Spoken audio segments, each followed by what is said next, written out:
জয় যিশু। সকলকে শুভেচ্ছা জানাই। আজকের এই দিনে আমাদের যে নির্ধারিত শাস্ত্রাংশ রয়েছে সেটি হচ্ছে আদিপুস্তক তার ৯ অধ্যায় ১ থেকে ১৭ পদ এবং যার মূল বিষয় হচ্ছে নূহের জন্য ঈশ্বরের ব্যবস্থা। আসেন আমরা শাস্ত্রাংশের গভীরে আমরা প্রবেশ করি।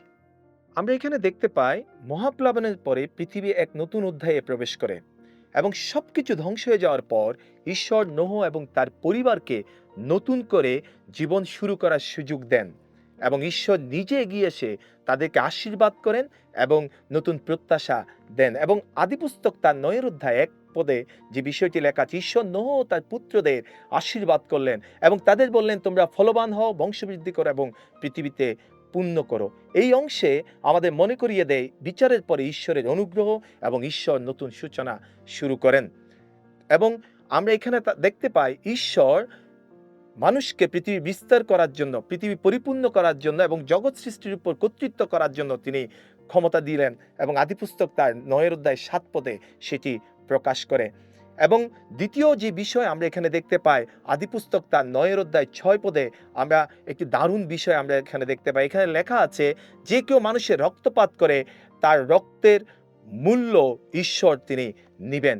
এবং ঈশ্বর আমরা এখানে দেখতে পাই, ঈশ্বর যে মানুষকে হত্যা করা, মানুষের রক্তপাত করা, এটিকে ঈশ্বর পছন্দ করেন না এবং ঈশ্বর এটার বিরুদ্ধে তিনি অবস্থান করেন। এটি আমাদের জন্য একটি দারুণ শিক্ষা, যেন আমরা সাবধান হই।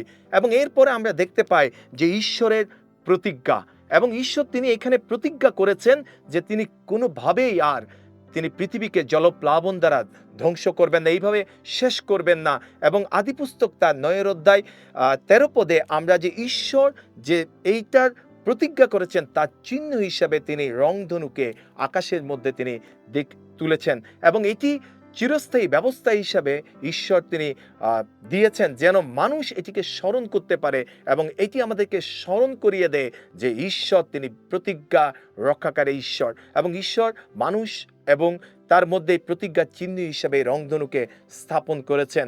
খ্রিস্টতে প্রিয়জন, আজকে আমরা যারা রয়েছি, আমাদের জীবনে ঈশ্বর সবসময় প্রতিজ্ঞা করে থাকেন এবং তিনি প্রতিজ্ঞা রক্ষার উদ্যোগী ঈশ্বর। আমরা এই শাস্ত্রাংশে দেখতে পাই ঈশ্বর তিনি বিচারক, তিনি ন্যায় বিচার করেন। ঈশ্বর যখন বিচার করেন তখন তিনি কারো মুখাপেক্ষা করেন না, কিন্তু ঈশ্বরের বিচারের পরপর ঈশ্বর তিনি নতুনভাবে শুরু করেন, যেটি নোহের এবং তার সন্তানদের জীবনে আমরা দেখতে পাই। এবং ঈশ্বর তিনি, যখন আমরা দুর্বল, যখন আমরা বিভিন্ন পরিস্থিতির মধ্যে দিয়ে যাই, কিন্তু তারপরে ঈশ্বর তিনি তার প্রতিজ্ঞা আমাদের জীবনে দেন এবং সেই প্রতিজ্ঞার আলোকে তিনি প্রতিজ্ঞার চিহ্নও আমরা এখানে দেখতে পাই।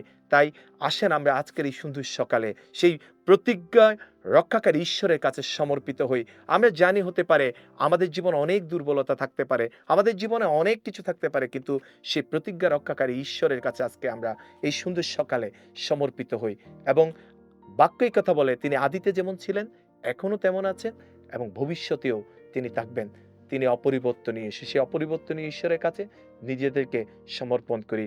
যে নতুন ব্যবস্থা তিনি নোহের জীবনে দিয়েছেন, সেই ব্যবস্থার মধ্যে দিয়ে সমস্ত প্রাণীকুল আশীর্বাদ পেয়েছে। সো আজকে আপনি আমি আমরা আশীর্বাদিত নোহের সেই প্রতিজ্ঞার মধ্যে দিয়ে।